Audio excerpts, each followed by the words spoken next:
Equidius సమర్పించు weekend updates స్వాగతం.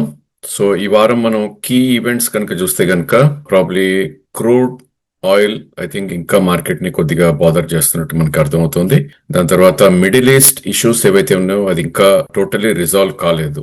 So దాని తర్వాత ఇంట్రా వీక్ లో మనం చూస్తే కనుక ఒక షార్ప్ ర్యాలీ కూడా మార్కెట్ లో రావటం చేసాం. That's because government of India I think FIs ఎవరైతే బాండ్స్ లో ఇన్వెస్ట్ చేస్తారో ట్యాక్స్ బెనిఫిట్స్ ఇస్తారో ఒక టాక్ ఒకటి రావడం తోటి, దాని తర్వాత అఫ్ కోర్స్ మనకి అదానిస్తే వాళ్ళది యుఎస్ లో ఏదైతే ఫ్రాడ్ కేసు ఉందో అది మొత్తం కూడా రిజాల్వ్ అయిపోతుందని ఒక టాక్ తోటి మార్కెట్ వొలటాలిటీ అయితే డెఫినెట్లీ కనపడింది.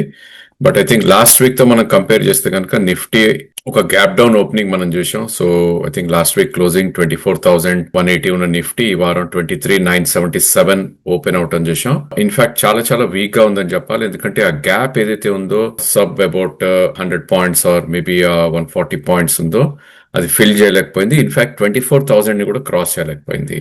సో లాస్ట్ 5 వీక్స్ గా మనకి ఆర్ ప్రాబబ్లీ ప్రిసైస్లీ 7 వీక్స్ గా ఏదైతే ర్యాలీ మనం చూసామో ఐ థింక్ 22,180 నుంచి 24,600. సో ఈ 2,400 పాయింట్స్ ఏదైతే ర్యాలీ వచ్చిందో అది ఆల్మోస్ట్ ఫిజిల్ అవుట్ అయిపోయింది. Or maybe for the next couple of weeks కూడా హైస్ రీచ్ అవ్వదు అని ఒక ఫీల్ మనకిస్తుంది. ఎందుకంటే లాస్ట్ 4 వీక్స్ కన్సాలిడేషన్ తర్వాత ఈ వారం బ్రేక్ డౌన్ మనం చూసాం. సో ఎప్పుడైతే 23,813 కింద డిసైసివ్లీ క్లోజ్ అయిందో ఆర్ ఫర్ దట్ మ్యాటర్ 23,555 ఏదైతే 5 వీక్ లో ఉందో ఆ లో కట్ అవటం తోటి ఐ థింక్ నిఫ్టీ ఒక మేబీ ఒక కరెక్షన్ మోడ్ లోకి మళ్ళీ వెళ్ళింది అని ఒక ఫీల్ ఇస్తున్నాయి చార్ట్స్ అని మనం చెప్పుకోవచ్చు. సో వచ్చే వారం మార్కెట్ ఒకవేళ ర్యాలీ పుంజుకోవాలి అంటే కనుక ఇప్పుడే అనుకున్న 23,500 లెవెల్ డిసైసివ్లీ మనకి క్లోజ్ అవ్వాలి. అఫ్ కోర్స్ ఈ వారం క్లోజ్ చూస్తే 23,644 ఉన్నప్పటికీ probably I think next week at least 3 sessions ఏదైతే ఉంటాయో ఐదర్ కంటిన్యూస్ సెషన్స్ మనం చూడాలి. మండే, ట్యూస్డే, వెనస్డే ఏదైతే ఉందో it has to close about 23,555. అప్పుడే ఐ థింక్ మనకి ఒక ర్యాలీ అనేది రెస్యూమ్ అయ్యే ఛాన్స్ ఉంటుంది. ఆ ర్యాలీ మేబీ 24,500 దాకా వెళ్ళే ఛాన్సెస్ మనకు కనిపిస్తుంది. బట్ ఓవరాల్ గా నెక్స్ట్ వీక్ పిక్చర్ మనం చూస్తే కనుక ఐ థింక్ డౌన్ సైడ్ ఎక్కువ కనపడుతుంది అని చెప్పొచ్చు. బికాస్ ఈ వారం వచ్చిన రెడ్ క్యాండిల్ ఏదైతే ఉందో ఒక చిన్న విక్ తోటి కొద్ది బేరిష్ క్యాండిల్ అని చెప్పుకోవచ్చు. సో ఓవరాల్ గా రేంజ్ వచ్చే వారానికి 24,000 నుంచి మేబీ ఆ 23,025 ఏదైతే ఒక కీ సపోర్ట్ పాయింట్ మనం చూసామో అక్కడ వరకు ఉండే ఛాన్సెస్ ఉంటుంది. ఒకవేళ నెక్స్ట్ వీక్ కనుక 23,200 కింద డిసైసివ్ గా 3 days క్లోజ్ అయింది అంటే కనుక మేబీ 22,000 లెవెల్స్ కూడా ఓపెన్ అప్ అయ్యే ఛాన్సెస్ ఉంటుంది. So that we need to be careful. Probably we can assume next week కూడా ఐ థింక్ ఒక టైం కరెక్షన్ అనేది జరిగే ఛాన్సెస్ మనకు కనిపిస్తుంది. సెక్టర్స్ వైజ్ చూస్తే కనుక నిఫ్టీలో గెయినర్స్ లోకి వెళ్ళి చూస్తే ఐ థింక్ దాని ఆబ్వియస్లీ వాళ్ళ కేసు ఏదైతే ఉందో ఫ్రాడ్ కేసు యుఎస్ లో సెటిల్ అవుతుందని ఒక టాక్ రావడం తోటి బిగ్గెస్ట్ గెయినర్ గా నిలవటం చేసాం 8.38%. దాని తర్వాత ONGC and Bharti as a individual stocks అని చెప్పొచ్చు సెక్టర్ లో పార్టిసిపేట్ చేయవు కాబట్టి ఆర్ మేబీ మోర్ స్టాక్స్ లేవు కాబట్టి ఆ సెక్టర్స్ లో close to about 7% ONGC gain అవటం చూసాం. అదేవిధంగా భారతి అబౌట్ 3.5% గెయిన్ అవటం చూసాం. ఇక సెక్టర్ వైజ్ మనం వస్తే కనుక హెల్త్ కేర్ సెక్టర్ ఈ వారం ఒక మంచి ర్యాలీ రావటం చూసాం. All pharma and hospital names like Cipla గానీ, మ్యాక్స్ హెల్త్ గానీ, ఈవెన్ అపోలో హాస్పిటల్ గానీ, సన్ ఫార్మా లాంటి స్టాక్స్ డిడ్ గుడ్ అని చెప్పాలి. ఇక అదర్ సెక్టర్ మనకి పర్ఫార్మ్ చేసిన చూస్తే కనుక it's clearly metal names I think they did very well అని చెప్పుకోవచ్చు. Right from Hindalco, Tata steel, JSW steel they did good అని చెప్పాలి. కొన్ని FMCG names like ITC, Nestle and Hindustan liver I think profit లో ఈ వారం క్లోజ్ అవుట్ అని చూసాం. సో ఇంకో పాయింట్ మనం మిస్ అయ్యాం. I think government gold import మీద 6% to 15% పెంచడం చూసాం. దాని ఎఫెక్ట్ క్లియర్లీ మనకి గోల్డ్ రిలేటెడ్ నేమ్స్ లో కనపడింది ఈ వారం. So I think Titan biggest loser 7.5% crack out అని చూసాం. దాని తర్వాత యాజ్ ఎ సెక్టర్ మనం చూస్తే కనుక బిఎఫ్ఎస్ఐ సెగ్మెంట్ లో ఐ థింక్ భారీ సెల్ ఆఫ్ రావటం చూసాం. రిట్రేస్మెంట్స్ ఎక్కువగా జరిగాయని చెప్పొచ్చు.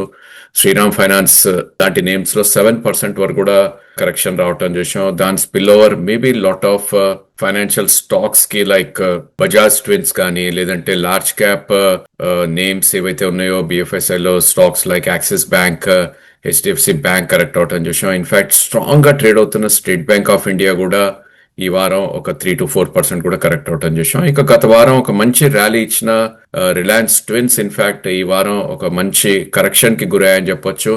Close to more than 6% correct అయ్యాయి Reliance twins, Reliance and Jio stocks. అదే విధంగా ఆటో నేమ్స్ కూడా ఈ వారం కరెక్ట్ అవటం చూసాం. M&M, most of the stocks correct అవటం చూసాం, మారుతి లాంటివి అవన్నీ కూడా. ఇన్ఫాక్ట్ ఐటీ నేమ్స్ లో కూడా ఈ వారం కరెక్షన్ మనకి కనపడింది. సెకండ్ వీక్ ఆఫ్ కరెక్షన్ అనొచ్చు మనం, బికాస్ లాస్ట్ వీక్ కూడా అండర్ పర్ఫార్మ్ చేసే IT names. Tech Mahindra 6% cut తోటి ఐ థింక్ బిగ్గెస్ట్ లూజర్ గా నిలవటం చూసాం. దాని spill over effect in fact sale tech, Infosys లాంటివి ఐ థింక్ మోర్ దాన్ 5% కూడా కరెక్ట్ అవటం చూసాం. ఇక ఎఫ్ఎంసీజీలో ఇందాక అనుకున్నట్టు సైడ్ తీసుకునే ట్రెండ్ లాంటి స్టాక్స్ కొంచెం వీక్నెస్ అనేది ఎగ్జిబిట్ చేయటం చూసాం. సిమిలర్లీ బ్యాంక్ నిఫ్టీ చార్ట్ కూడా ఐ థింక్ లాస్ట్ వీక్ లోనే మనం డిస్కస్ చేయడం జరిగింది. బ్యాంక్ నిఫ్టీతో కంపేర్ చేస్తే ఐ థింక్ చాలా వీక్ గా ట్రేడ్ అవుతుందని. సో నిఫ్టీ లోస్ నుంచి హైస్ మధ్యలో మన రిట్రేస్మెంట్ లెవెల్ చూస్తే కనుక 50-52 దగ్గర ఆగింది. బట్ బ్యాంక్ నిఫ్టీ ఈ వారం కరెక్షన్ తోటి ఆల్మోస్ట్ 62% కూడా రిట్రేస్ అవటం చూసాం. సో 55,000 నుంచి 51,190, so close to about 800 points మనకి ఈ వారం హై టు లో కరెక్ట్ అవటం చూసాం. బట్ మల్టీ వీక్ లో ఏదైతే ఉందో ప్రాబ్లీ 54,300 దాని బిలోనే ఈ వారం క్లోజ్ అవటం చూసాం. 53,700 దగ్గర మనకు క్లోజ్ అయింది. అఫ్ కోర్స్ లోస్ నుంచి 500 పాయింట్స్ పెరిగినా కూడా ప్రాబ్లీ మల్టీ వీక్ లో ఏదైతే 4 వీక్ లో ఉందో ఆ వీక్ లో కింద క్లోజ్ అవుట్ అవుతుంది. బ్యాంక్ నిఫ్టీ ఇంకా బేరిష్ లోకి వెళ్ళటం చూసాం compare to Nifty. So in fact last week ఏదైతే డే చార్ట్స్ లో గ్యాప్ ఉందో 52,900 అది ఆల్మోస్ట్ ఫిల్ అవటం చూసాం. వేరస్ నిఫ్టీలో ఫిల్లింగ్ అనేది ఎక్కువ జరగలేదు. సో వచ్చేవారం బ్యాంక్ నిఫ్టీలో కాషియస్ గా ఉండాల్సిన టైం, ఎందుకంటే ఒకవేళ ఐ థింక్ ఈ వారం లో ఏదైతే ఉందో 53,000 కింద క్లోజ్ అయింది అంటే కనుక క్లోజ్ టు 51,500 కూడా ఓపెన్ అప్ అయ్యే ఛాన్సెస్ ఉంటుంది. అంటే ఇంకో 1,500 పాయింట్స్ కూడా కరెక్ట్ అయ్యే ఛాన్సెస్ మనకు కనిపిస్తుంది. బట్ అగైన్ బ్యాంక్ నిఫ్టీలో స్ట్రెంత్ రావాలి అంటే కనుక ఇప్పుడే అనుకున్న లెవెల్ 54,300 అంటే ఇక్కడ నుంచి క్లోజ్ టు మేబీ 700 పాయింట్స్ పైన క్లోజ్ అవుతేనే ఐ థింక్ బ్యాంక్ నిఫ్టీలో స్ట్రెంత్ వచ్చే ఛాన్స్ ఉంది. అదర్వైజ్ చాలా వీక్ గా ట్రేడ్ అవుతున్న time. So Nifty bank Nifty రెండు కూడా సెల్ ఆన్ ర్యాలీస్ అనేది స్ట్రాటజీ అవలంబించాలి. అఫ్ కోర్స్ రెండిట్లో కూడా stop loss is must. So I think ఇప్పుడే అనుకున్న లెవెల్స్ ఏవైతే ఉన్నాయో ఆ లెవెల్స్ పైన అట్లీస్ట్ 100 points Nifty or maybe bank Nifty 300 points పైన క్లోజ్ అవుతేనే స్టాప్ లాస్ అనేది మనం పెట్టుకోవాలి. ఈ వారం గెయినర్స్ లోకి వెళ్ళి చూస్తే కనుక sole gainer I think Kotak bank 1.6% పెరిగింది. చాలా ప్రాబ్లీ అప్ మూవ్ అని చెప్పుకోవచ్చు. Just about 10 rupees up move.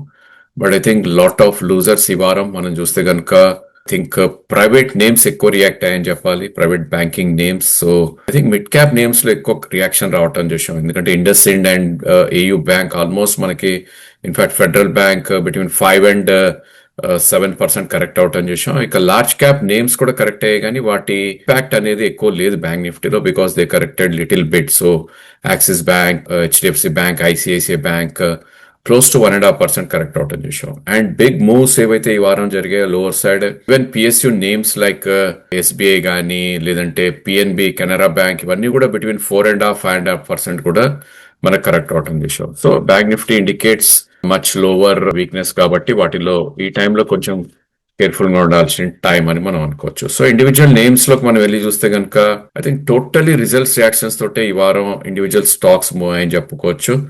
So probably సాస్కెన్ కానీ, మోల్టెక్ ప్యాకేజింగ్ కానీ, సారేగామా కానీ, Balaji amines, oil India, butterfly, Gandhimathi. Again I think oil issues తోటి మన ప్రధానమంత్రి గారు ఏదైతే ఖర్చులు తగ్గించుకోండి అన్న స్టేట్మెంట్ ఇవ్వడంతోటి మేబీ మళ్ళా జనాలు ఐ థింక్ ఎలక్ట్రిక్ స్టవ్స్ కొంట మొదలెట్టినట్టు కనిపిస్తుంది. ఎందుకంటే ఆ స్టాక్ కూడా అబౌట్ 15% పెరగటం చేశాం. ఇక Biocon I think pharma name లో మిడ్ క్యాప్ లో it's done very good. So ఈ వారం మల్టీ మంత్ హై బ్రేక్అవుట్ కూడా మనకి రావటం చేశాం. ఇక టాప్ లూజర్స్ లోకి వెళ్ళి చూస్తే కనుక most of it results reaction. Kaynes technologies almost 27% correct అవటం చేశాం. ఫైన్ ల్యాబ్ ఏదైతే న్యూ లిస్టింగ్ ఉందో అది కూడా ఈ వారం ఒక 22% కట్ రావటం చేశాం. I think gold related names most of the stocks like sky gold కానీ, తంగన్మలై జ్యువెలర్స్ కానీ, కళ్యాణ్ జ్యువెలర్స్ కానీ ఇవన్నీ కూడా 15% కరెక్ట్ అవటం చేసాం. దానికి ప్రధాన కారణం ఇందాకే అనుకున్నట్టు ఇండియన్ గవర్నమెంట్ గోల్డ్ ఇంపోర్ట్స్ మీద ప్రాబ్లీ డ్యూటీ ఏదైతే ఉందో 6 నుంచి 15% పెంచడం చూసాం. అదే కాకుండా 100 kgs గోల్డ్ అబోవ్ ఎవరైతే ఇంపోర్ట్ చేస్తారో అట్లీస్ట్ వాళ్ళు 50% సేల్ అయ్యే వరకు నెక్స్ట్ ఇంపోర్ట్ షిప్మెంట్ అనేది ఇవ్వకపోవటం కూడా ఒక కారణం చెప్పుకోవచ్చు. So that's all for this week. వచ్చే వారం ఇంకో వీడియోతో మళ్ళీ కలుద్దాం. Thank you for watching the video.